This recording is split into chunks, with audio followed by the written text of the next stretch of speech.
Assalamualaikum warahmatullahi wabarakatuh. Perkenalkan, nama saya Clara Dwi Rahmawati dengan nomor induk mahasiswa 120 dan teman saya yang bernama Aulia Sari Putri dengan nomor induk mahasiswa 120 Kami berasal dari kelompok 1 di kelas pendidikan matematika 4A. Nah, di video ini saya dan teman saya akan menjelaskan mengenai materi konsep dan teori multimedia. Oke, kita bahas dulu yang pertama multimedia. Multimedia adalah berasal dari kata multi atau multus yang berarti banyak atau lebih dari satu. Dan media yang berasal dari kata Latin atau medius yang merupakan bentuk jamak dari kata medium yang berarti perantara atau pengantar. Nah, multimedia itu merupakan produk dari kemajuan teknologi digital dan dapat menampilkan pesan dan pengetahuan dalam bentuk gabungan atau kombinasi antara beberapa unsur seperti teks, audio, grafis, video, dan animasi secara stimulan. Multimedia memiliki beberapa elemen. Nah, menurut James Assing pada tahun 1998, multimedia terbagi dalam beberapa elemen. Yang pertama ada elemen teks. Nah, teks di sini adalah merupakan data multimedia yang paling mudah disimpan dan dikendalikan. Kebutuhan teks itu bergantung pada penggunaan aplikasi multimedia. Yang kedua ada audio. Nah, audio merupakan komponen multimedia yang dapat berwujud narasi, musik, efek, atau penggabungan ketiganya. Yang ketiga ada picture atau image. Nah, picture atau image ini adalah hasil sebuah pengambilan citra yang didapat melalui alat citra seperti kamera, scanner, yang hasilnya sering disebut sebagai gambar. Gambar ini bisa berwujud sebuah icon, foto, ataupun simbol. Nah, untuk yang keempat ada video. Nah, video merupakan sajian gambar dan suara yang ditangkap oleh sebuah kamera, yang kemudian disusun ke dalam urutan frame untuk dibaca dalam satuan detik. Yang kelima, ada animasi. Nah, animasi merupakan penggunaan komputer untuk menciptakan gerak pada layar. Dan yang terakhir ada elemen virtual reality. Nah, dalam perkembangan multimedia itu bertambah, tadinya itu hanya ada 5, tapi bertambah jadi ada 6, yaitu dengan ditambahnya virtual reality. Nah, virtual reality ini memungkinkan terjadinya hubungan timbal balik antara user dengan aplikasi multimedia secara nyata. Selanjutnya, kita akan membahas mengenai materi media pembelajaran. Kata media berasal dari bahasa Latin, yaitu medio. Dalam bahasa Latin, media dimaknai sebagai antara. Media merupakan bentuk jamak dari medium yang secara harfiah berarti perantara atau pengantar. Secara khusus, kata tersebut dapat diartikan sebagai alat komunikasi yang digunakan untuk membawa informasi dari satu sumber kepada penerima. Nah, sedangkan pembelajaran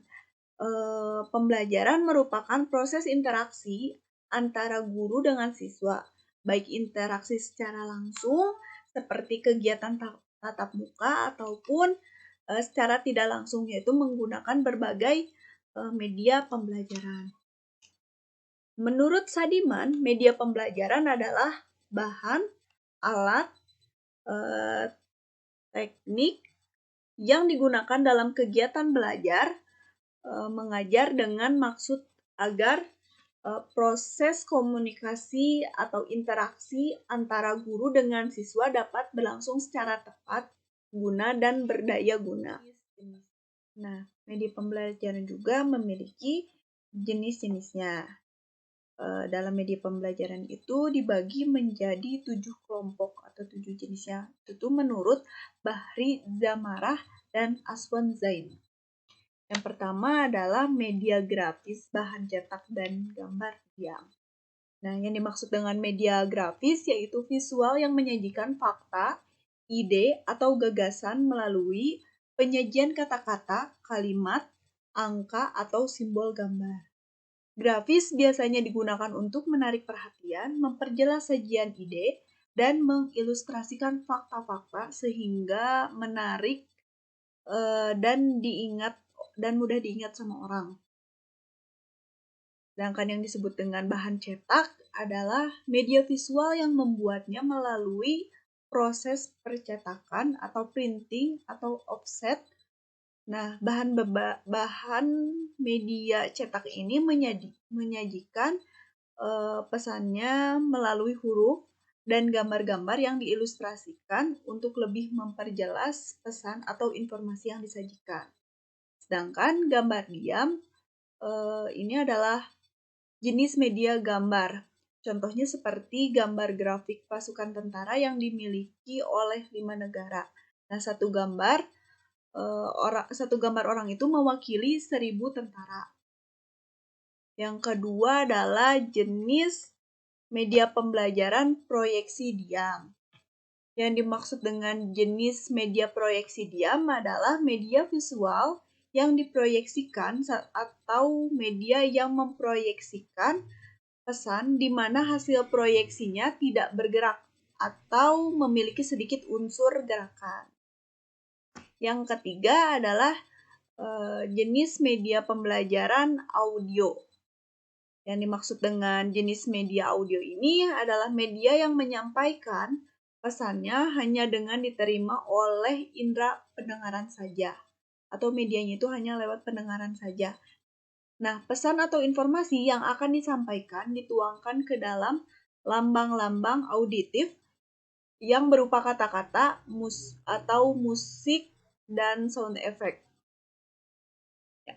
Jenis media yang keempat adalah media audio visual diam. Maksud dengan media audio visual diam ini adalah media yang menyampaikan pesannya dapat diterima oleh indera pendengaran dan indera penglihatan. Nah, akan tetapi gambar yang dihasilkan adalah gambar diam atau sedikit unsur geraknya.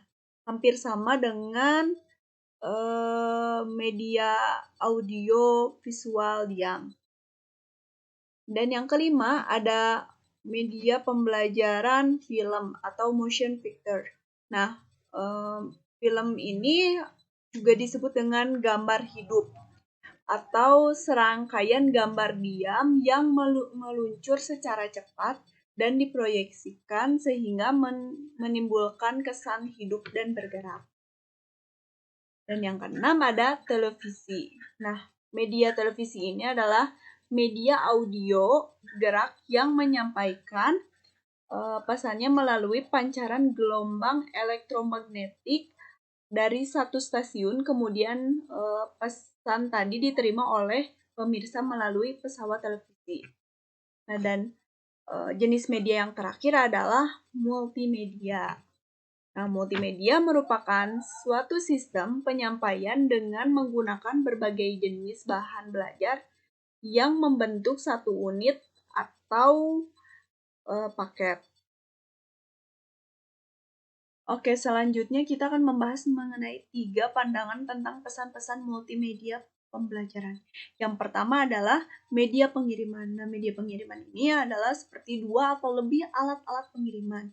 Contohnya layar komputer dan amplified speak ataupun proyektor dan suara ceramah. Yang kedua ada mode presentasi atau representasi verbal atau pictorial. Contohnya teks on screen dan animasi atau teks cetak. Dan yang ketiga ada modalitas sensori. Nah, modalitas sensori ini adalah indera auditoria atau visual. Contohnya narasi dan animasi ataupun ceramah dan slide. Oke, materi selanjutnya kita akan membahas mengenai materi pembelajaran komputer. Materi pembelajaran komputer ini, atau bisa kita sebut dengan IT, sekarang sudah menjadi perhatian dunia pendidikan, apalagi saat ini, saat pandemi. Tentu saja komputer merupakan media pembelajaran yang pasti digunakan oleh guru dan muridnya dalam melakukan proses belajar mengajar. Nah, model pembelajaran berbasis komputer adalah yang dimaksud adalah model pembelajaran yang menggunakan komputer sebagai alat bantu. Melalui pembelajaran ini, bahan ajar disajikan melalui media komputer sehingga kegiatan proses belajar mengajar menjadi lebih menarik dan menantang bagi peserta didik.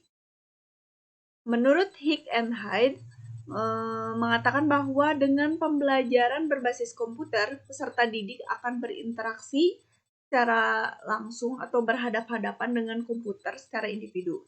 Sehingga apa yang dirasakan atau yang dialami seorang peserta didik berbeda-beda dengan apa yang dialami oleh peserta didik yang lain. Salah satu ciri yang paling menarik dari pembelajaran berbasis komputer ini adalah terletak pada kemampuan interaksi secara langsung dengan peserta didik. Maka dapat disimpulkan bahwa media pembelajaran berbasis komputer adalah kegiatan belajar mengajar yang dilakukan oleh guru atau dosen dengan komputer sebagai alat bantu dalam menyampaikan materi pembelajaran agar peserta didik tidak bosan dan termotivasi mengikuti kegiatan pembelajaran yang sedang berlanjut atau sedang berlangsung di dalam teks. Oke, materi selanjutnya akan disampaikan oleh teman saya. Sekian penjelasan dari saya, semoga mudah dimengerti. Oke, selanjutnya di sini kita akan membahas mengenai teori kognitif. Nah, teori kognitif multimedia pembelajaran adalah suatu teori yang mendasari penggunaan media dalam pembelajaran. Nah, teori kognitif multimedia ini memiliki 3 asumsi agar media yang dibuat dapat digunakan dengan efektif dan memberikan manfaat yang sangat baik gitu terhadap proses pembelajaran. Nah, asumsinya tersebut yaitu saluran ganda, kapasitas terbatas, dan pemrosesan aktif. Nah, saluran ganda itu maksudnya dalam proses pembelajaran kita menggunakan 2 saluran, baik itu dari mata ataupun dari telinga gitu. Contohnya kita menggunakan audio dan gambar ataupun video dengan penjelasan gitu. Agar apa ya? Agar saluran dari mata dan telinga itu bisa digunakan dalam proses pembelajaran. Kemudian, teori kognitif pembelajaran itu terdapat beberapa prinsip yang bisa dijadikan pedoman oleh para perancang multimedia dan e-learning saat membuat pembelajaran atau presentasi yang informasinya terdiri dari teks, grafik, video ataupun audio untuk mengoptimalkan pembelajaran gitu. Nah, tadi kan udah disebutin ya bahwa teori kognitif ini memiliki 3 asumsi. Salah satunya itu kan saluran ganda. Nah, saluran ganda ini bisa menggunakan teks dengan gambar ataupun teks dengan video ataupun audio dengan gambar gitu. Jadi bisa di-mix tergantung kebutuhan dari proses pembelajarannya sendiri ya. Selanjutnya dari sebuah artikel disebutkan bahwa ada teori multimedia kognitif gitu. Nah, di sini ada multimedia presentation. Nah, di sini terdiri dari kata dan gambar gitu. Nah, sensori memorinya itu ada telinga dan ataupun pendengaran dan mata ataupun penglihatan gitu. Nah, kata itu sesuatu yang dijelaskan berupa kata ataupun tampilan dalam bentuk kata bisa masuk ke dalam pendengaran ataupun penglihatan gitu. Sedangkan gambar hanya bisa diproses oleh mata saja atau penglihatan. Kemudian di sini ada selection word, adapun selection image. Nah, kemudian setelah itu ada working memory. Nah, working memory ini akan menjadikan gambar menjadi sound ataupun vector menjadi image gitu.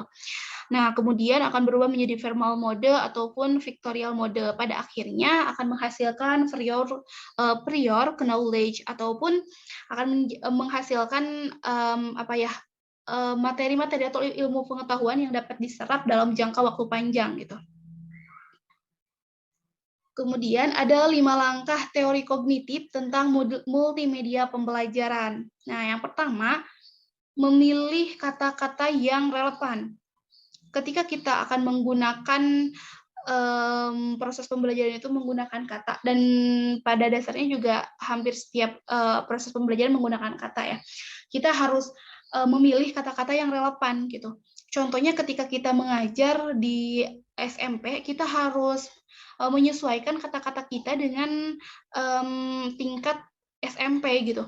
Jangan sampai kita menggunakan kata-kata yang sulit mereka mengerti gitu. Karena pada dasarnya setiap tingkatan dari sekolah itu memiliki ketercapaiannya masing-masing gitu. Nah, kemudian setelah kita memilih kata-kata yang relevan, kita juga harus memilih gambar-gambar yang relevan. Contohnya lagi pada anak SMP, kita harus memilih gambar-gambar yang relevan untuk anak SMP, yang mana gambar itu harus kita harus memastikan bahwa gambar itu layak ditampilkan untuk anak SMP gitu. Jangan sampai hal-hal tersebut malah membuat gaduh pada proses pembelajaran gitu. Ketika kata-kata dan gambar sudah kita pilih dan yang relevan dengan peserta didik, kita juga harus menatanya agar kata-kata dan gambar itu menjadi sesuatu yang sistematis gitu dan mampu membantu proses pembelajaran menjadi lebih asik ataupun lebih mudah untuk diserap pembelajarannya oleh para peserta didik gitu. Kemudian, memadukan representasi berbasis kata dan representasi berbasis gambar. Nah, di sini kita juga harus bisa menjelaskan gitu ataupun menggunakan media kata dan gambar dalam penjelasan materi-materi yang kita jelaskan pada anak-anak gitu. Agar pada saat proses pembelajaran kedua saraf ini tuh kayak mata sama telinga tuh bisa beroperasi keduanya gitu. Karena kan kalau kita hanya mendengarkan bisa aja matanya ngantuk gitu. Kalau kita hanya melihat kayak hening aja gitu, ada sesuatu yang kurang gitu. Jadi kita harus bisa merepresentasikan keduanya gitu. Nah, selanjutnya ada teori afektif. Teori afektif ini yaitu teori yang ranahnya itu berkaitan dengan sikap dan nilai. Nah, ranah afektif ini meliputi perasaan, sikap, dan minat. Nah, ciri-ciri hasil belajar afektif akan tampak pada peserta didik dalam berbagai tingkah laku.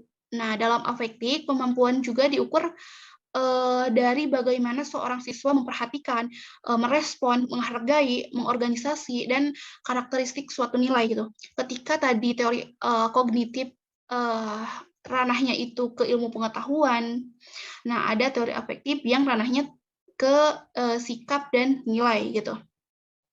Bila program teori afektif ini didesain dengan memberikan potongan klip suara ataupun audio mungkin ya, atau juga bisa dalam bentuk video yang dapat mengunggah perasaan atau pembelajaran afektif tersebut bisa digunakan dengan multimedia gitu. Jadi kalau kita bisa menyampaikan suatu perasaan ataupun suatu nilai menggunakan multimedia gitu. Contohnya kita bisa memberikan penayangan video-video yang di dalamnya terkandung nilai-nilai yang baik yang bisa ditiru oleh para peserta didik gitu. Kayak mungkin nilai disiplin, nilai menghargai, nilai berjiwa sosial. Bisa aja hal-hal tersebut kita sampaikan dalam bentuk video terhadap anak-anak gitu. Dan mungkin hal tersebut bisa lebih dimaknai oleh para peserta didik gitu. Kemudian selanjutnya ada teori psikomotorik. Nah, pada teori psikomotorik ini ranahnya berkaitan dengan keterampilan atau skill ataupun kemampuan yang bertindak setelah seseorang menerima pengalaman belajar. Nah, sebenarnya psikomotorik ini berkaitan sama afektif dan juga kognitif. Jadi ketika peserta didik sudah mampu memahami ilmu pengetahuan ataupun materi yang disampaikan oleh pendidiknya, kemudian juga bisa memahami teori afektifnya itu bisa tersampaikan gitu ke siswa itu. Kayak dia itu sudah memahami ilmunya atau pengetahuannya, dia juga memiliki nilai atau sikap yang baik ataupun kesadaran terhadap menimba ilmu gitu. Bisa aja dia merealisasikan apa yang sudah dia pahami melalui psikomotorik ini gitu. Jadi kan kayak mempelajari bola voli kan mempelajarinya dalam kognitif. Kemudian dia memiliki kesadaran yang penuh terhadap terhadap belajar gitu. Itu merupakan teori afektif dan teori psikomotoriknya dia bisa melakukannya dalam kehidupan sehari-hari gitu, kayak mencoba atau belajar lagi gitu tentang bola voli tersebut gitu. Nah, hal itu termasuk ke dalam keterampilan atau skill gitu. Kemudian, dengan bentuk pembelajaran yang dikemas dalam bentuk games atau simulasi sangat bagus digunakan dalam menciptakan kondisi dunia kerja. Jadi, ada banyak hal ilmu pengetahuan yang sebenarnya bisa kita gunakan dalam kehidupan sehari-hari gitu. Tetapi ketika kita akan menggunakannya dalam kehidupan, kita juga mungkin ada keterbatasan media gitu kadang dalam akan menggunakannya gitu. Kayak kita mau belajar matematika, ketika kita sudah memahami pelajaran matematika gitu. Nah, itu merupakan kognitif. Kemudian kita juga memiliki kesadaran yang baik gitu, kesadaran yang bagus gitu. Nah, itu termasuk teori afektif dan di sini juga banyak kan games-games yang berkaitan dengan matematika, games-games yang mengasah pembelajaran matematika untuk kehidupan sehari-hari gitu. Nah, itu termasuk teori psikomotorik gitu. Jadi multimedia ini sangat memberikan efek yang baik gitu untuk membuat perkembangan yang baik pada teori psikomotorik. Kemudian selanjutnya ada manfaat multimedia dalam pembelajaran. Nah, yang pertama yaitu mengatasi keterbatasan ruang. Banyak ya objek-objek besar yang mau kita pelajari gitu. Tersebut seperti tidak mungkin untuk kita pelajari gitu. Karena bentuk fisiknya atau realitanya tidak ada dalam pandangan kita gitu. Melalui multimedia kita bisa mempelajari objek-objek besar tersebut gitu, seperti dalam bentuk video, dalam bentuk foto gitu, sehingga kita bisa tahu bagian-bagian objek yang besar gitu. Kemudian, kedua, mengatasi keterbatasan waktu. Nah, dengan multimedia sekarang kita bisa mengajar dengan di-record gitu, di video, sehingga untuk pembelajarannya itu tidak hanya pada saat ini, tetapi bisa digunakan pada jangka waktu yang panjang gitu. Ketika mungkin kita lupa dengan materinya, kita bisa memutar lagi video tersebut gitu. Nah, hal tersebut sangat membantu terhadap keterbatasan waktu, karena kan pada dasarnya manusia itu tempatnya lupa gitu. Nah, selanjutnya yang terakhir, multimedia ini membantu mengatasi keterbatasan indera untuk mempelajari objek yang terlalu kecil atau terlalu luas. Nah, mungkin poin ini berkaitan ya sama poin yang pertama. Yang poin pertama itu objek yang terlalu besar, ini objek yang terlalu kecil. Kayak mungkin kita mau mempelajari tentang bakteri-bakteri, itu kan sesuatu yang kecil ya, sulit untuk kita lihat dalam realita kehidupan atau dalam pandangan kita gitu. Dan sesuatu yang luas gitu. Dan sesuatu yang buas juga sulit untuk kita pelajari. Kayak hewan-hewan yang buas kan untuk mempelajari hal itu memerlukan resiko yang sangat tinggi gitu. Nah, jadi kita bisa mempelajarinya lewat multimedia pembelajaran. Seperti dalam video nih, banyak kan video-video yang mengedukasi binatang-binatang buas ataupun bakteri-bakteri yang sangat kecil gitu. Oke, selanjutnya ada faktor-faktor dalam memilih multimedia pembelajaran, yaitu kemampuan yang akan dicapai sesuai dengan tujuan-tujuan pembelajaran. Ketika kita mau memilih multimedia pembelajaran itu, kita harus memilih multimedia pembelajaran yang sesuai dengan tujuan pembelajaran. Jangan sampai kita hanya melihat kegunaan dari multimedia itu saja, tetapi kita juga harus melihat kerelevanan antara tujuan pembelajaran dan penggunaan multimedia. Kemudian, selanjutnya kegunaan multimedia pembelajaran, setiap jenisnya itu memiliki kegunaan yang berbeda-beda. Ini mungkin berkaitan ya sama poin 1, jadi setiap multimedia itu memiliki kegunaan yang berbeda-beda, jadi kita harus pintar-pintar menyesuaikan dengan tujuan pembelajaran kita. Kemudian, kemampuan pendidik menggunakan multimedia pembelajaran tidak dinilai dari tingginya kegunaan multimedia gitu. Jadi ketika multimedia itu memiliki kegunaan yang sangat tinggi, tetapi pendidiknya tidak memahami atau tidak menguasai konsep dari multimedia pembelajaran itu, maka kegunaannya juga tidak akan bisa digunakan secara optimal gitu. Walaupun multimedianya itu memiliki kegunaan yang banyak, tetapi ketika tidak bisa digunakan secara optimal, ya manfaatnya juga tidak akan bisa terasakan secara optimal gitu. Kemudian fleksibel, tahan lama dan juga nyaman. Nah ini udah jelas ya, multimedia yang baik itu kalau bisa harus fleksibel gitu, bisa digunakan di mana aja, kapan aja gitu.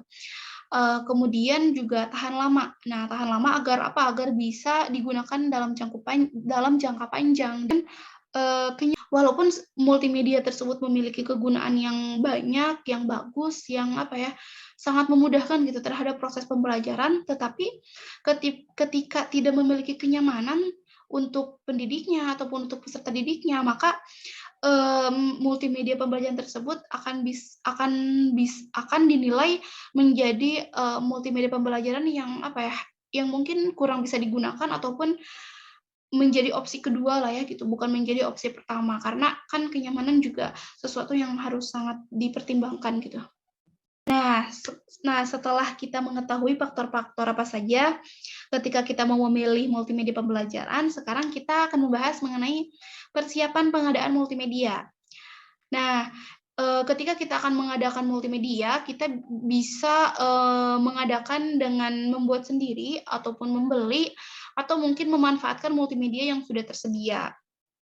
Nah, sebelum mengadakan multimedia pembelajaran, terlebih dahulu perlu melakukan langkah-langkah persiapan. Yang pertama, kita harus mempelajari dan memahami kurikulum yang berlaku, terutama tentang kemampuan ataupun kompetensi yang harus dicapai setelah mempelajari suatu materi. Nah, jadi sebelum kita membuat ataupun membeli, kita harus mempelajari dan memahami dulu kurikulum yang berlaku gitu. Karena hal tersebut sangat penting untuk menentukan multimedia apa yang akan kita beli ataupun kita buat gitu. Agar bisa bisa berguna lah, bisa relevan dengan proses pembelajaran yang sedang berlangsung gitu. Kemudian merencanakan pembuatan ataupun membuat sendiri media pembelajaran ataupun membelinya ataupun meminjamnya, semuanya butuh perencanaan gitu. Agar apa yang kita buat atau apa yang kita beli, apa yang kita pinjam, hal tersebut bisa sesuai dengan kebutuhan kita.